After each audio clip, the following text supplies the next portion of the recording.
Cette locomotive de 1000 chevaux, mue par une turbine à gaz, est la première au monde de son espèce. Elle se distingue par deux particularités.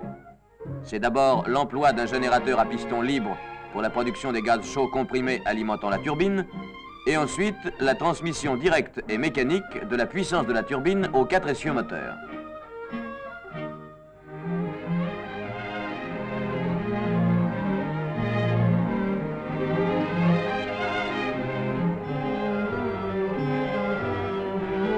Le conducteur est maître de l'effort de la machine en agissant uniquement sur une manette qui règle la quantité de combustible injectée dans le générateur.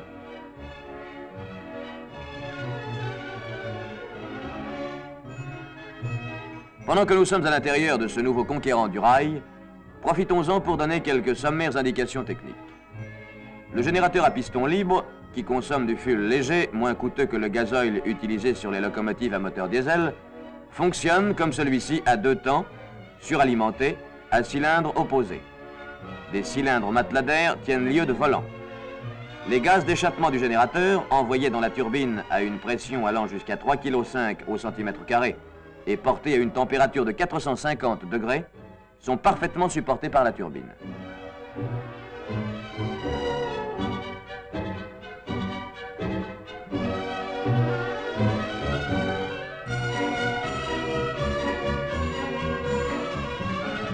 Les caractéristiques de la turbine sont telles que son effort varie à peu près du simple au quadruple lorsque sa vitesse passe du maximum à 0.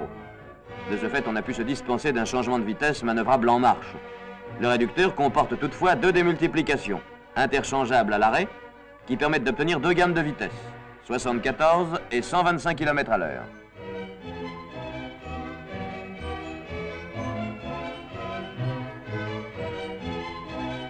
La 040 GA1 possède d'efficaces dispositifs de sécurité sur les freins du train, sur sa turbine et sur la commande de son générateur. Ces diverses sécurités prévues agissent immédiatement en cas de survitesse de la turbine.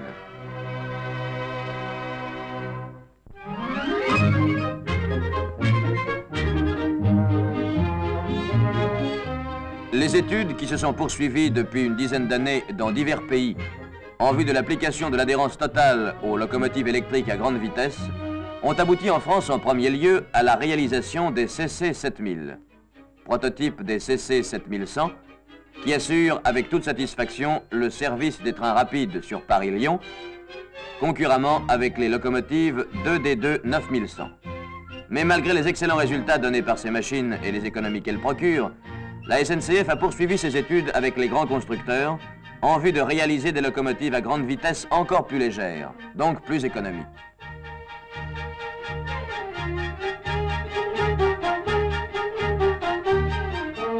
Ces études ont donné naissance au prototype BB 9003, dont le poids ne dépasse pas 80 tonnes. Une telle réalisation a posé des problèmes très ardus, aussi bien au point de vue de la stabilité à grande vitesse, qu'en raison de la nécessité de loger une puissance importante dans les limites de poids et d'encombrement forcément très réduites. Contacteurs, résistance de démarrage, relais de protection et disjoncteurs sont groupés dans un bloc central. Ventilateurs et compresseurs occupent le reste de l'intérieur de cette machine, dont l'aspect clair et bien dégagé facilite l'entretien de toute l'installation vitale.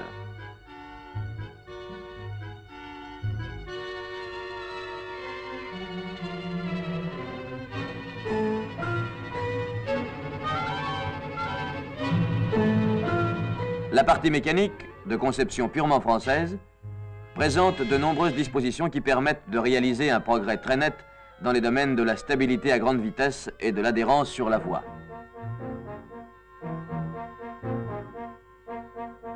Les moteurs de traction, qui prennent place sur les bogies, entraînent les essieux par une transmission genre cardan, avec articulation à cils en bloc.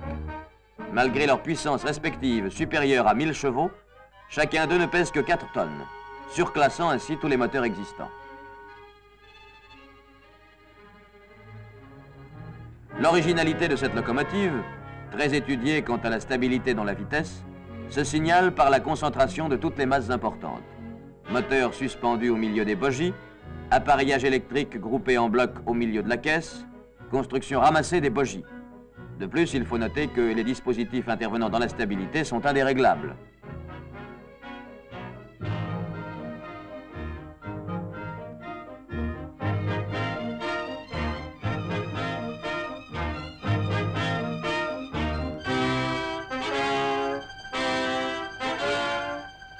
Après une période d'essais préliminaires et de mise au point, la BB 9003 est mise en service régulier sur Paris-Lyon. Elle sera bientôt suivie par les BB 9001, 9002 et 9004.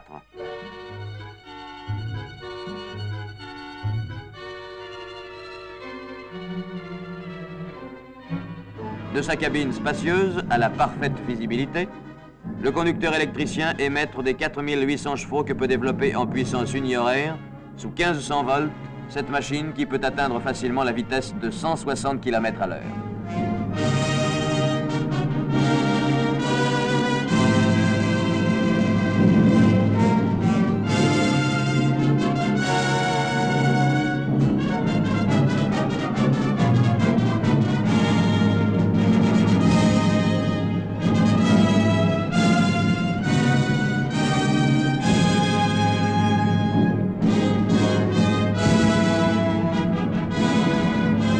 Stable, puissante, légère et économique, la BB 9003 est l'une de ces conceptions qui confirment la règle, tout en prouvant la véracité d'une morale mécanique trouvée par un grand constructeur français.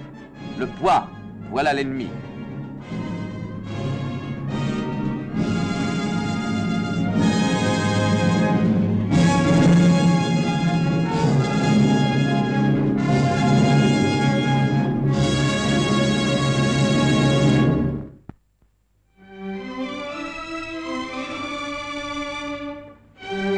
Au pied du pic du Midi d'Ossau, qui domine le paysage pyrénéen, la Compagnie du Midi, soucieuse d'assurer au chemin de fer une alimentation en énergie de traction à bon marché, n'a pas hésité à entreprendre les travaux d'aménagement du gave d'Ossau, malgré des difficultés de toutes sortes, rude climat, chemins précaires et pentes abruptes.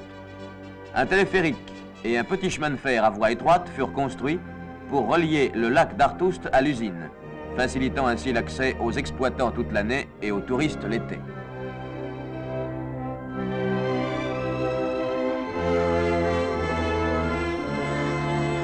Trois usines utilisent successivement les cascades du Gave. Les eaux d'un réservoir, créé en barrant le lac d'Artoust à 2000 mètres d'altitude, alimentent l'usine du même nom qui fournit 24 000 kVA sur commande.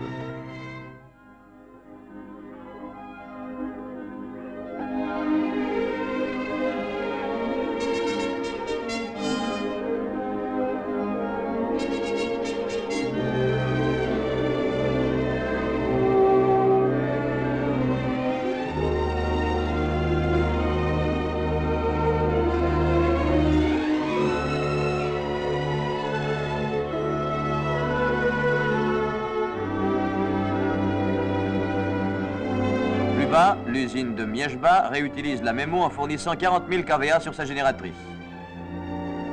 Enfin, au Houra, une troisième installation peut donner 40 000 kVA, toujours avec le même élément qui, depuis Artoust, coule et bouillonne en donnant sa force domptée.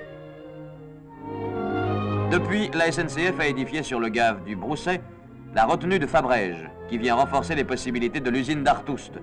Tout ceci n'intéresse que la partie supérieure de la vallée d'Ossau, et l'eau précieuse continue à courir libre dans la plaine.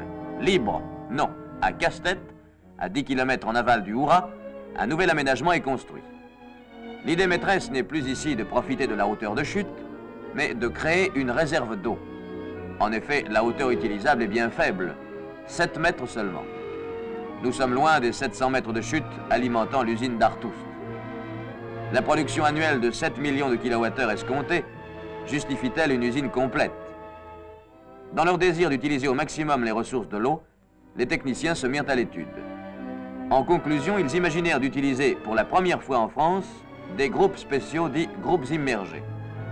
Leur aspect extérieur se présente sous la forme d'une tulipe ou d'un bulbe. Ce sont des monoblocs réunissant turbines, pivots, alternateurs et servomoteurs. Ils contiennent ainsi, en un tout réduit, l'ensemble d'un groupe normal.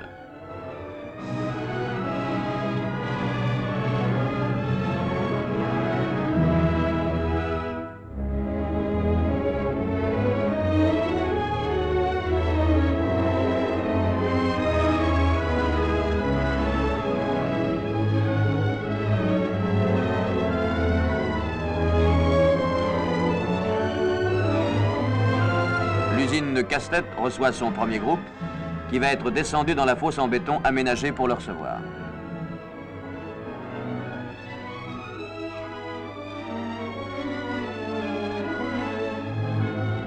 Ce groupe, dont l'alternateur baigne dans l'huile sous pression, développe une puissance de 1000 kVA, malgré ses dimensions très réduites. Ne ressemble-t-il pas, tel que nous le voyons ici, à quelque engin moderne à réaction, avec son étrave arrondie et son arrière fuyant muni d'ailettes, qui fait penser à une tuyère de réacteur?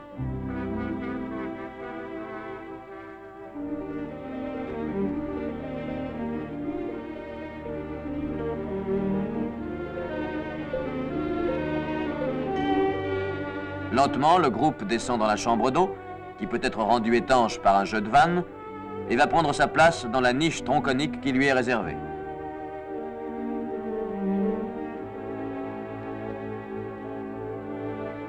Afin de permettre au groupe, après leur immersion, de respirer, si l'on peut dire, l'huile et les câbles de sortie de puissance sont amenés à l'intérieur par une manchette qui assure la liaison avec le monde extérieur.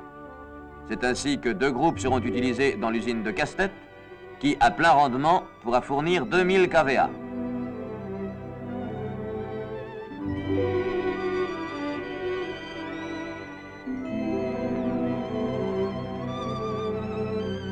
Et c'est tout. On fait fonctionner les vannes, l'eau monte et un nouveau lac s'épanouit dans la vallée, transformant un paysage ancestral sans cependant en altérer le caractère original et grandiose.